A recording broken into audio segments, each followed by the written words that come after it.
Hello students, now in this video we are going to study about some new topics of the chapter rotational motion. In the previous video we have already studied about center of mass, momentum conservation, center of mass motion, rigid body and center of mass of uniform rod. So now we are going to study about the first topic that we have today is moment of force. The first topic for today is moment of force. So first we will understand moment of force. What is a moment of force? And moment of force also known as torque, that we have already done when we were in class 9. Okay, so let me give you a brief introduction of that. The first thing is that we know that to open a door, we apply a force on its handle. The door turns on its hinges. The larger the force, the more is the turning effect. Also we can easily notice that it is easier to open a door by applying a force near the end than near the hinges.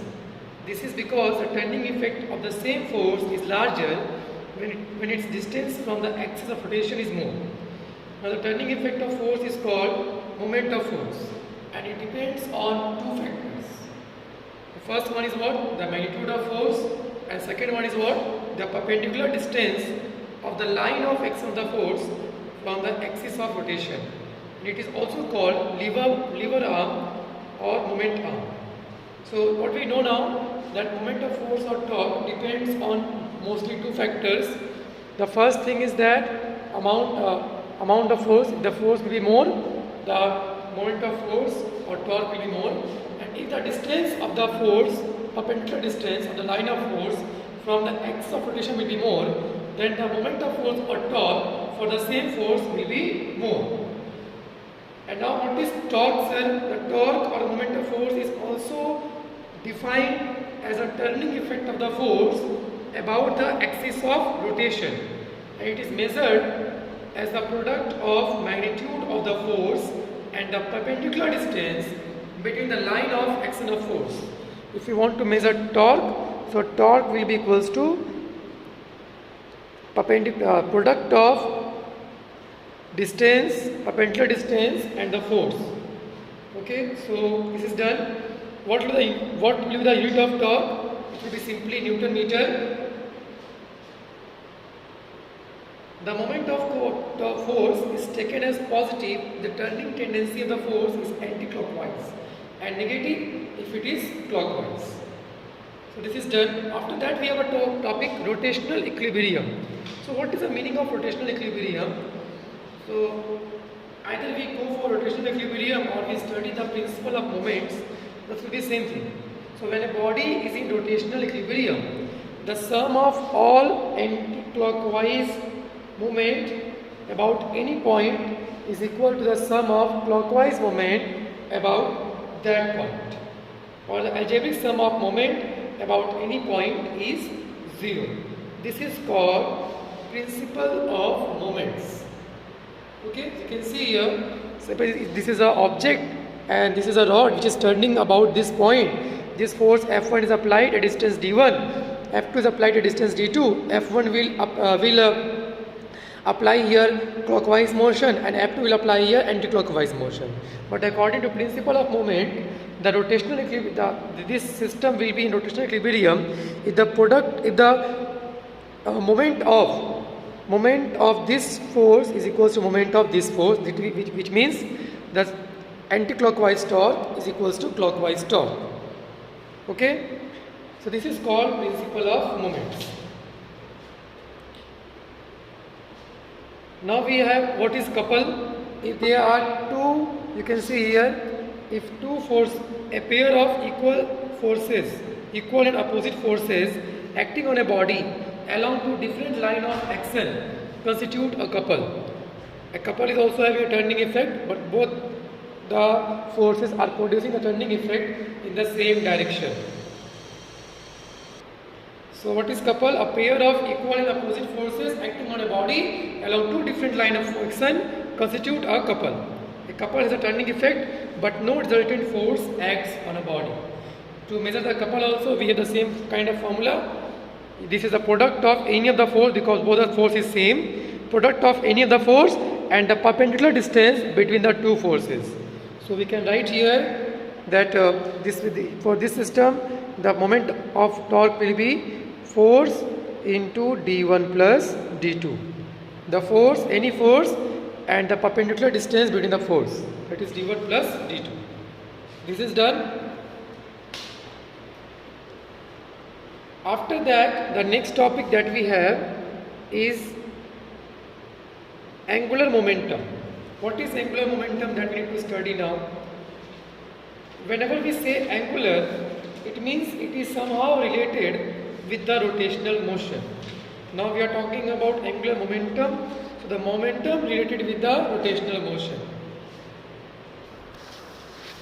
Now we are going to study about angular momentum denoted by L. You can see here capital L.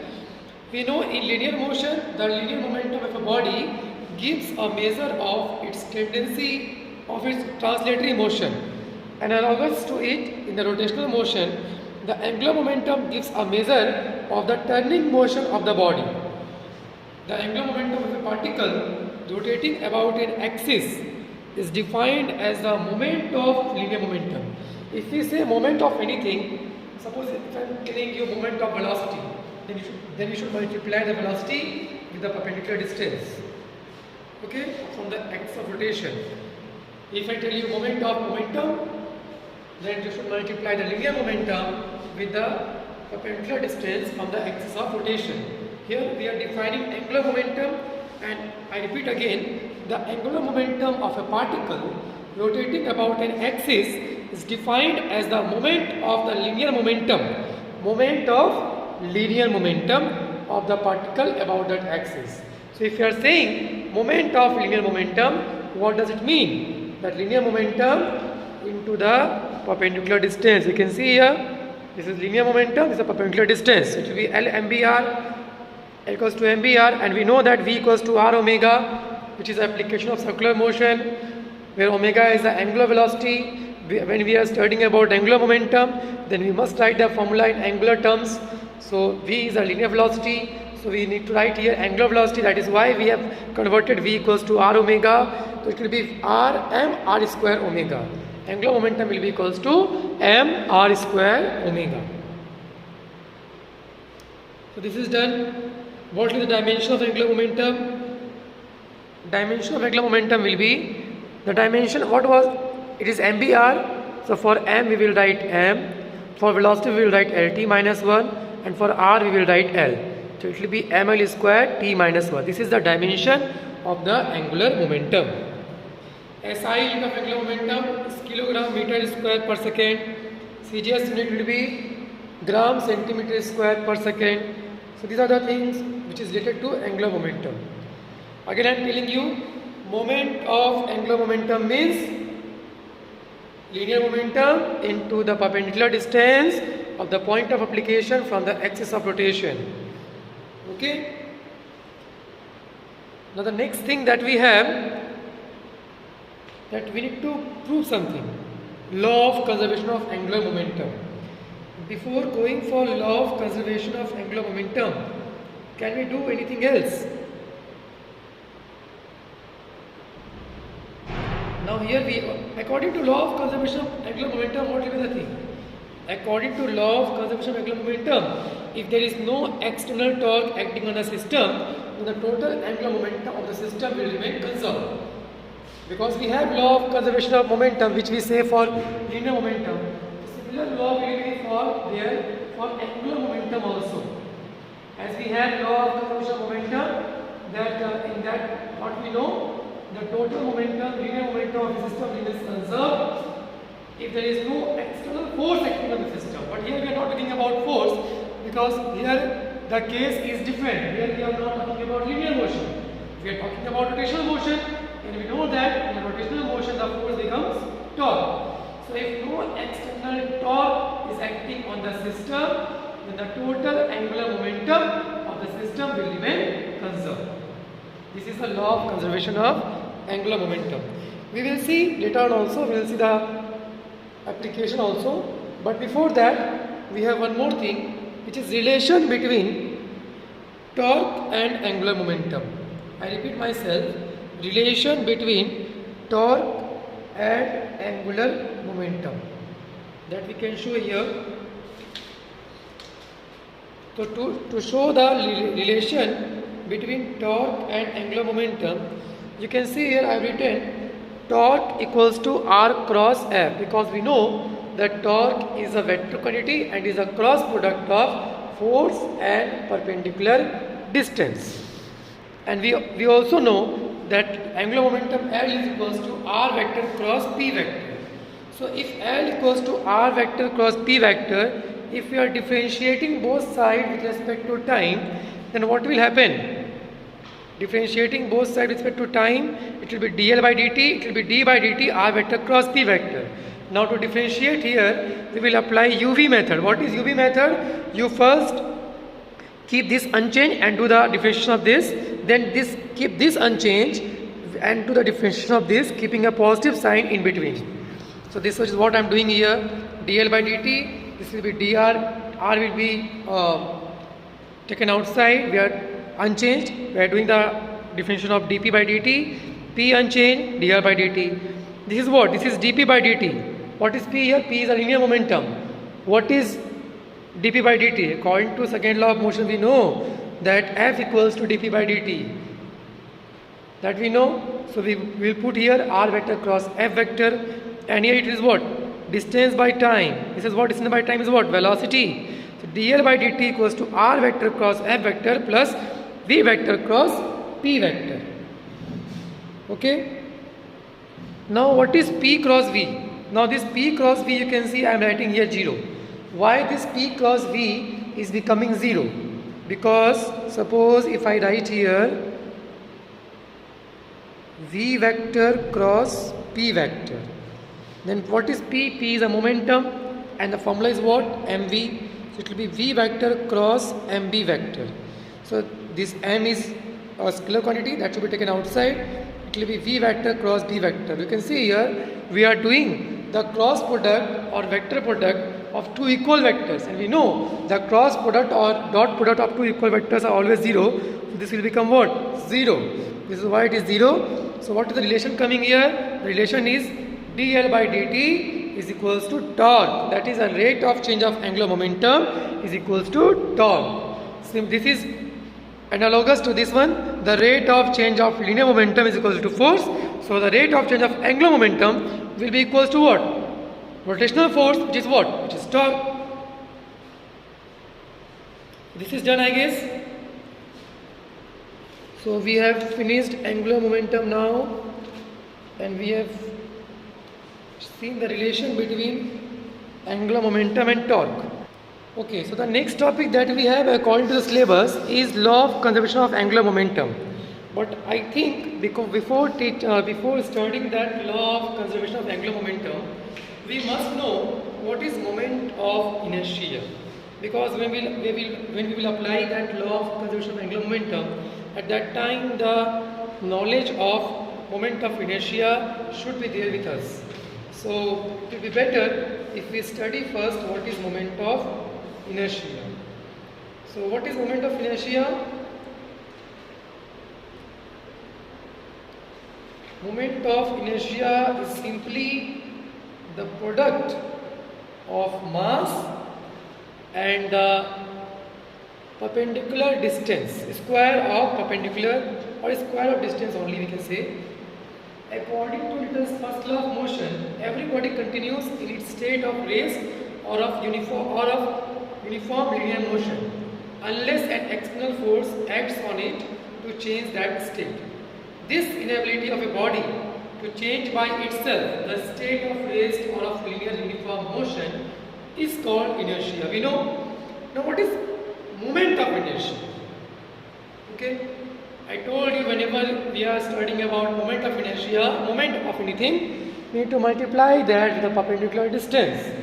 The moment of inertia of a rigid body about a fixed axis is defined as the sum of the product of the masses of the particle constituting the body and the square of their respective distance from the axis of rotation.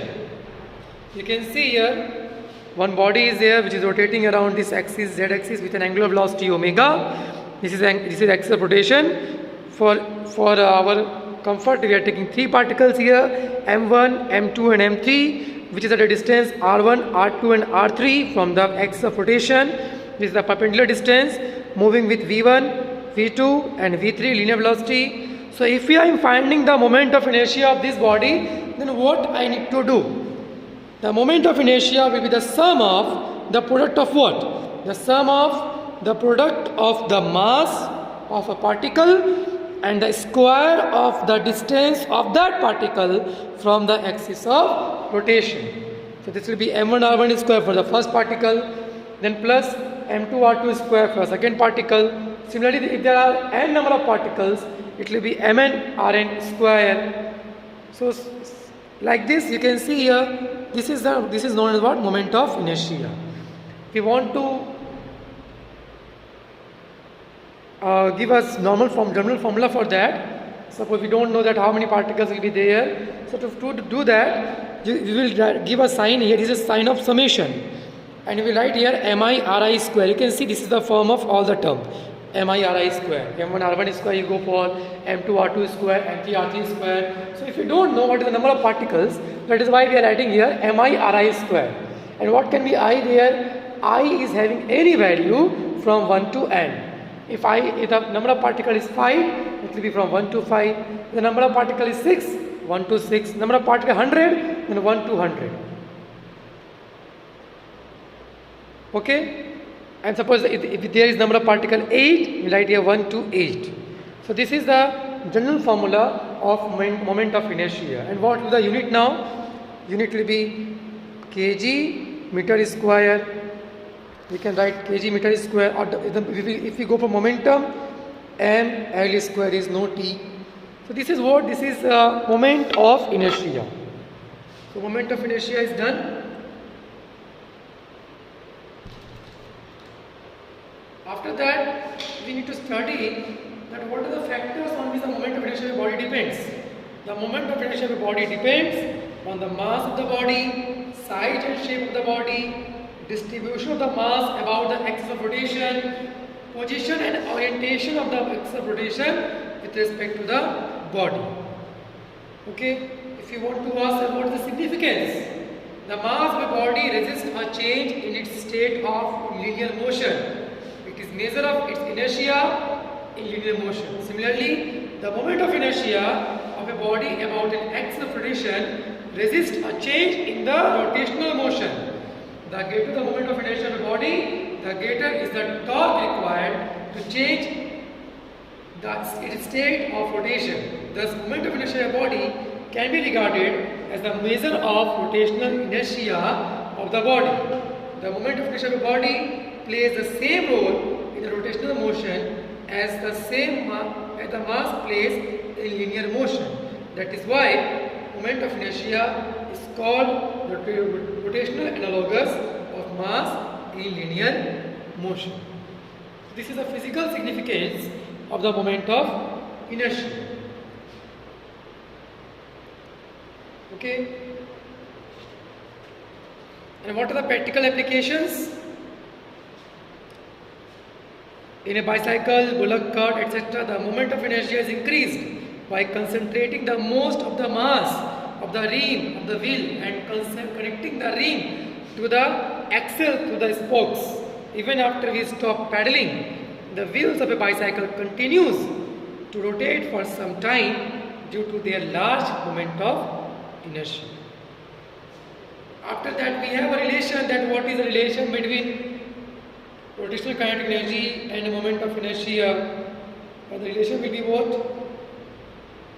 Rotational kinetic energy and moment of inertia will be kinetic energy equals to half I omega square. And also we can do, or you can try by yourself once. Before that, let's study our topic, which is radius of gyration. What is radius of gyrations? For any body which is capable of rotation about a given axis, it is possible to find a radial distance from the axis where the whole mass of the body is concentrated. Its moment of inertia will remain unchanged at that point. The radial distance is called the radius of gyration and is denoted by K. Okay, so radius of gyration we need to find. So radius of gyration of a body about its axis of rotation may be defined as the distance from the axis of rotation at which if the whole mass of the body were concentrated, its moment of inertia about the given axis would be the same as with the actual distribution of mass. So basically they need to ask you that, they need to inform you that the distance of the center of mass position from the axis of rotation is called radius of gyration. You can see here in this diagram, suppose the rigid body is there of n number of particles, m1, m2, m3 mn are the masses of the particles, and r1, r2, r3, rn are their respective distance from the axis of rotation. Then the moment of inertia will be what? Will be the sum of this m1 r1 square plus m2 r2 square plus mn rn square. If all the particles having same mass, m will be taken common. This will be like this. Now multiply numerator and denominator both by n. Why we are multiplying by the number of particles? Because if we do m into n, this is the mass of one particle and this is the total number of particles. The mass of one particle into total number of particles will give us what? Will give us the total mass of the body or not? This is the total mass of the body. And this is what? This is r1 square plus r2 square plus rn squared by n. So this is, if we compare this by mk square, where then m and m will be cancelled and the value of k will be under root r1 square plus r2 square plus rn square by n. This value is called the radius of gyration. This is what? This is root mean of square of all the distance of the particles. So the root mean square distance of all the particles from the axis of rotation is also known as radius of gyration. Hence the radius of gyration of a body about an axis of rotation may also be defined as a root mean square distance of its particles from the axis of rotation. And what are the factors on which it depends? It depends on the position and direction of the axis of rotation, distribution of mass about the axis of rotation. I repeat myself, the radius of gyration of a body about an axis of rotation may also be defined as the root mean square distance of its particles from the axis of rotation. The factors on which it depends: number 1, position and direction of the axis of rotation, and number 2, distribution of mass about the axis of rotation.